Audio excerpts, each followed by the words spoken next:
SSH, or Secure Shell, is a cryptographic protocol designed to enable secure remote access to systems and secure data transfer over untrusted networks, such as the Internet. The beauty of SSH lies in its ability to provide strong authentication and encrypted data communication between two machines connecting over an open network, effectively rendering eavesdropping, session hacking, and other types of attacks useless. Initially conceived as a secure alternative to encrypted protocols like Telnet, SSH operates on port 22, although this can be changed for security reasons.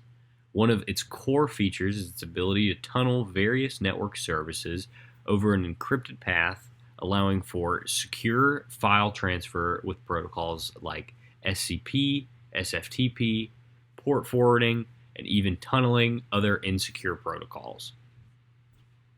The significance of SSH cannot be understated. In the modern internet landscape, with cyber threats growing in number and sophistication, the demand for secure communication methods has skyrocketed.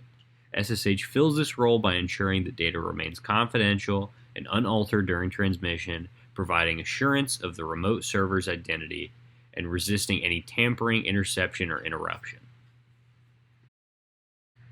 OpenSSH stands as a premier implementation of the SSH protocol. Born out of OpenBSD project, OpenSSH is an open-source suite of software that provides encrypted communication sessions over a computer network using the SSH protocol. It has since become the de facto standard SSH tool used in nearly all Unix-based systems. The suite encompasses a range of functionalities, including both the server-side and client-side components, tools for secure file transfers, and more. One of the most commendable features is its robust security with a track record of being resistant to attacks. The developers prioritize security fixes, often addressing potential vulnerabilities even before they become widespread concerns. Another advantage of OpenSSH is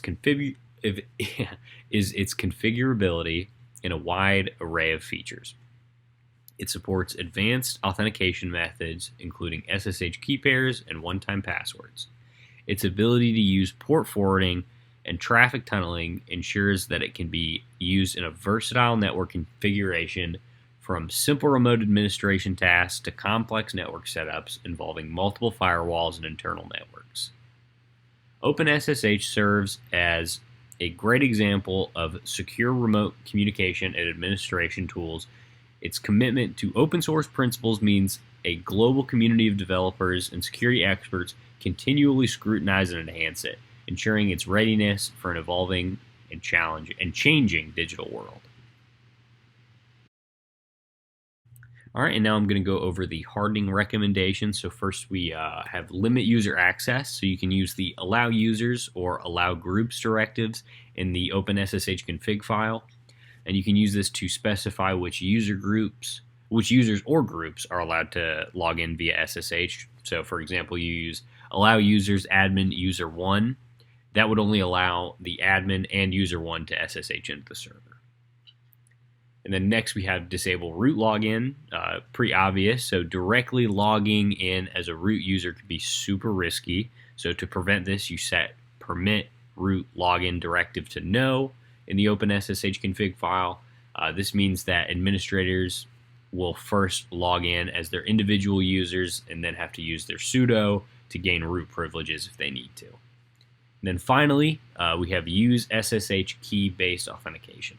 Password-based authentication can be vulnerable to brute force attacks.